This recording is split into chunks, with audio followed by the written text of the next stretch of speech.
उत्तर प्रदेश की अलीगढ़ मुस्लिम यूनिवर्सिटी, जिसको लेकर सुप्रीम कोर्ट के 7 जजों की खंडपीठ ने फैसला दिया है, और मुस्लिम यूनिवर्सिटी को लेकर बहुत सारे सवाल इस वीडियो में 7 जजों की खंडपीठ ने किन ने जजों ने पक्ष में फैसला सुनाया और किसने विरोध में, और अलीगढ़ का जो अल्पसंख्यक दर्जा था ये सबसे पहले कब मिला, और अगला सवाल है अलीगढ़ मुस्लिम यूनिवर्सिटी का अल्पसंख्यक दर्जा कब मिला, अलीगढ़ यूनिवर्सिटी में कहां से विवाद उत्पन्न हुआ।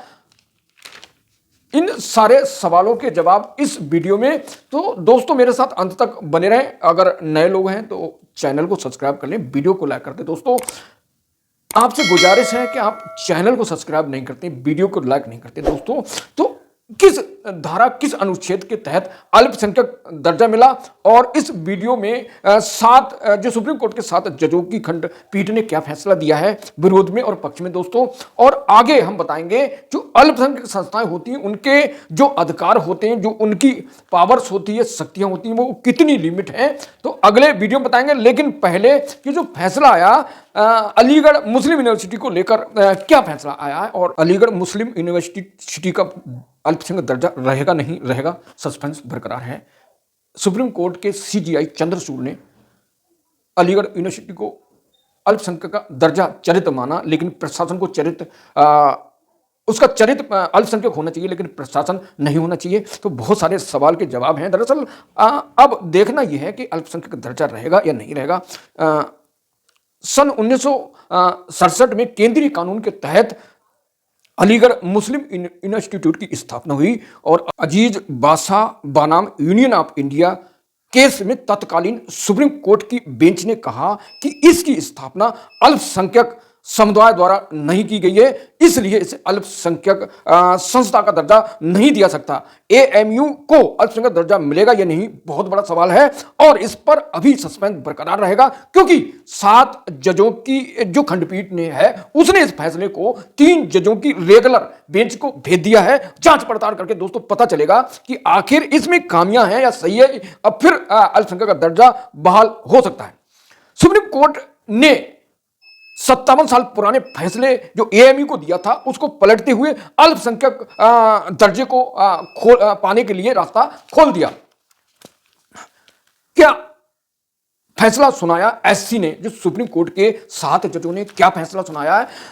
एससी की जो संवैधानिक 7 जजों की खंडपीठ थी उसमें 4 जजों ने पक्ष में और 3 जजों ने विरोध में फैसला दिया है, और मैं आगे बताऊंगा दोस्तों 3 जो जज हैं उन्होंने क्या विरोध में फैसला दिया है, और 4 जजों ने पक्ष में फैसला दिया है। 4 जज में से सीजीआई चंद्रचूड़ और जस्टिस संजीव खन्ना, जस्टिस पारदीवाल और जस्टिस मनोज मिश्रा ने पक्ष में फैसला दिया है। विरोध में दीपांकर दत्ता और एससी शर्मा और एक जज और हैं। इन 3 जजों ने विरोध में फैसला दिया है। आगे मैं बताऊंगा इन्होंने अपने जो फैसले में क्या मतलब कहा है। एससी अब जो है फैसला आया है उस पर जो सुप्रीम कोर्ट है, सुप्रीम कोर्ट ने 3 जजों की खंडपीठ को भेज दिया रेगुलर बेंच को।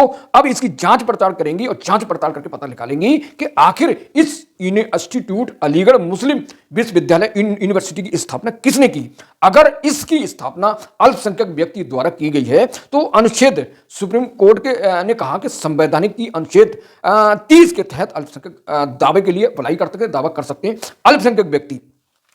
मीडिया के मुताबिक बताया जाता है जो एएमयू की स्थापना 1875 में इंटर कॉलेज के रूप में सैयद अहमद खान ने की, और इसके बाद 1920 में इसे विश्वविद्यालय का दर्जा मिला। सुप्रीम कोर्ट इसी चीज की जांच कर रहा है। जब 1920 में दर्जा मिला दोस्तों तब इसकी स्थापना किसने की, जांच करके रेगुलर जो बेंच है खंडपीठ संवैधानिक वो तय करेगी, वो बताएगी। 7 जो जज हैं, 7 जज की खंडपीठ उसको फिर फैसला आएगा। एएमयू की जो स्थापना अल्पसंख्यक का दर्जा कब मिला और इसका विवाद आखिर कहां से उत्पन्न हुआ। 1920 में सरकार ने इसे अल्पसंख्यक का दर्जा दिया, और इसका विवाद जो हुआ एएमयू का कब से शुरू हुआ। 1981 में एएमयू के जैसी अल्पसंख्यक का दर्जा मिला।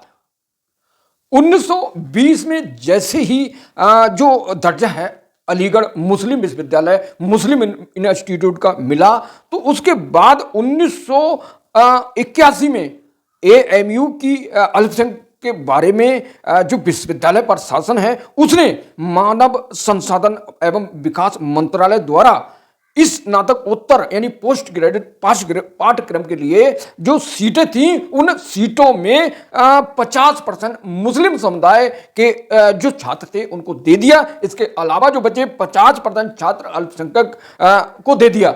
इसी के कारण विवाद हुआ। इस मामले को लेकर इलाहाबाद हाई कोर्ट में रिट दायर की गई, जिसमें विशेष अनुमति याचिका दायर की गई दोस्तों, जिसमें मुस्लिम समुदाय ने विरोध किया।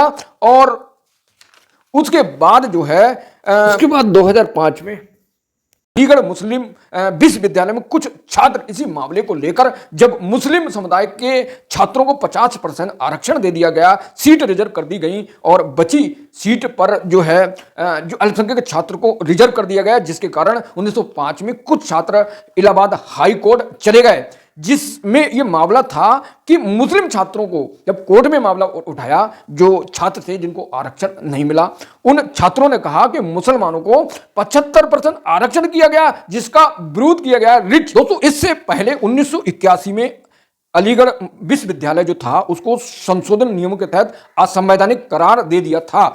अब जो 2005 में छात्र हाईकोर्ट गए, अब उसके बाद 2006 में केंद्र सरकार ने हाई कोर्ट के फैसले को चुनौती दी। जब जो बच्चे थे जिनको आरक्षण नहीं मिला, जब मुसलमानों को 50% से 75% आरक्षण दिया जा रहा था, तो छात्र जो थे हाई कोर्ट इलाहाबाद चले गए। उसके बाद उन छात्र के विरोध में जो सरकार थी 1906 में वह हाई कोर्ट में इस मामले को लेकर चुनौती दे दी सरकार ने। उसके बाद 2016 में केंद्र सरकार ने एससी में सुप्रीम कोर्ट में अल्पसंख्यक संशोधन की स्थापना के लिए एक धर्मनिरपेक्ष राज्य के सिद्धांतों को विपरीत बताया। जब 2016 में केंद्र सरकार इस मामले को लेकर सुप्रीम कोर्ट चली गई और सुप्रीम कोर्ट की जो खंडपीठ जो न्याय खंडपीठ थी और इसी मामले को लेकर 2019 में सीजेआई रंजन गोगोई की अध्यक्षता में 3 जजों की बेंच ने इसे 7 जजों वाली जो पीठ थी, बेंच थी, उसको भेज दिया। अब इस मामले को लेकर शुक्रवार 8 नवंबर 2024 को सुप्रीम कोर्ट ने एएमयू के 57 साल पुराने फैसले को पलटते हुए कहा कि यह जो है राष्ट्रीय महत्व का संस्थान है और इसका चरित्र अल्पसंख्यक है। एएमयू को संवैधानिकता से राष्ट्रीय महत्व का दर्जा मिला हुआ है। एससी में केंद्र सरकार का तर्क था कि राष्ट्रीय महत्व का संस्थान होने के कारण एएमयू को खासकर सामाजिक न्याय की दृष्टि से राष्ट्रीय संरचना दिखना चाहिए। सीजेआई ने मामले में जवाब देते हुए कहा कि राष्ट्रीय महत्व होने को घोषित करना और इसके अल्पसंख्यक चरित्र में बदलाव नहीं किया जा सकता। राज्य और केंद्र सरकार की शक्ति अल्पसंख्यक दर्जे को खत्म करने के लिए काफी नहीं है, यानी केंद्र राज्य सरकार इसको खत्म नहीं कर सकती अल्पसंख्यक दर्जे को। एएमयू के जो अल्पसंख्यक दर्जे पर सुप्रीम कोर्ट की 7 जो जज थे उनकी संवैधानिक पीठ थी, जिसमें CJI justice T Y Chandrachud, justice Sanjiv Khanna, justice Pardiwal, justice Manoj Mishra, justice Suryakant, justice Dipankar Datta और एससी शर्मा शामिल थे। जब फैसला दिया गया उस फैसले में 4 जज पक्ष में थे और 3 जज विरोध में थे। 3 जो जज थे जस्टिस जो थे न्यायमूर्ति, उनने क्या कुछ कहा और जबकि 4 जजों ने फैसला दे दिया। अब जो जस्टिस दीपांकर दत्ता थे जिन्होंने विरोध में फैसला दिया, उन्होंने कहा कि एएमयू को अल्पसंख्यक होने का आयोग बताया और संस्था को संवैधानिकता के अनुच्छेद 30A के तहत संरक्षण प्राप्त नहीं है।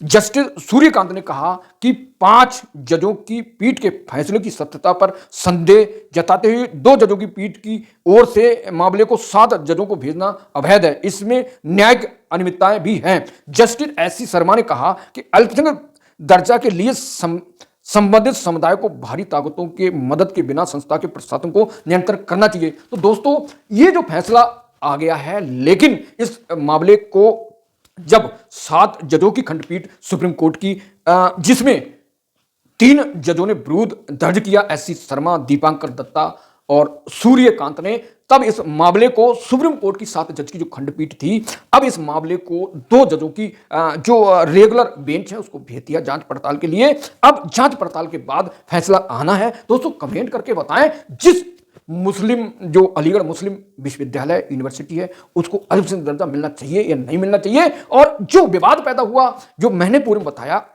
कि जिस संस्था को जिस विश्वविद्यालय को जब अल्पसंख्यक का दर्जा मिला और उसके बाद जो वहां का जो प्रशासन था, कंट्रोलर था, रजिस्ट्रार था, उनने मिलकर अल्पसंख्यक के नाम पर 50 से 75% जो मुस्लिम स्टूडेंट थे, स्कॉलर थे, उन्हें आरक्षण दे दिया। बचा आरक्षण 25 से 50% अल्पसंख्यक को दे दिया। तो ये जो प्रशासन ने किया तो क्या सही किया? अल्पसंख्यक में बहुत सारी जाति आती हैं, जितनी जाति उन्हें आरक्षण मिलता तो इसमें विवाद नहीं होता, और इसी कारण विवाद हुआ। कमेंट करके बताएं कि अल्पसंख्यक दर्जा, अल्पसंख्यक जो देश में संस्थाएं हैं कि उनके मुस्लिम ईसाई या सिख बच्चे पढ़ते हैं तो सिख ईसाई द्वारा खोला गया है, बौद्ध द्वारा, फारसी द्वारा खोला गया है। अगर सरकार उसे ऐड दे रही है तो क्या वह ईसाई को 100% आरक्षण दे सकते हैं? क्या वह बौद्ध को दे सकते हैं? और क्या वह मुस्लिम को 100% आरक्षण दे सकते हैं? तो जिस तरह अलीगढ़ विश्वविद्यालय में खेल किया, अनियमितता हुई और उसी के कारण यह विवाद उत्पन्न हुआ, तो क्या कमेंट करके बताएं, क्या अल्पसंख्यक को 100% अल्पसंख्यक का अगर मुस्लिम व्यक्ति कोई यूनिवर्सिटी खोलता है या विश्वविद्यालय खोलता है तो क्या वह 100% अपने बिरादर के, अपने समुदाय के छात्रों को ले सकता है या नहीं ले सकता है? जबकि अल्पसंख्यक अगर विश्वविद्यालय खुला, संस्था खुली, तो उस संस्था में अल्पसंख्यक के समुदाय को, सभी जो उस समुदाय में आते हैं, बराबर 100% आरक्षण बढ़ना चाहिए। लेकिन यहां पर अलीगढ़ मुस्लिम इंस्टीट्यूट ने एक समाज को बढ़ाने की कोशिश की। तो मामले में कमेंट करें और जरूर बताएं, जो अलीगढ़ विश्वविद्यालय, अलीगढ़ मुस्लिम विश्वविद्यालय ने जो काम किया है वो गलत है, सही? और नेक्स्ट वीडियो के लिए, नेक्स्ट न्यूज के लिए मेरे साथ जुड़े रहें। नमस्कार, जय हिंद, जय संविधान, जय भारत।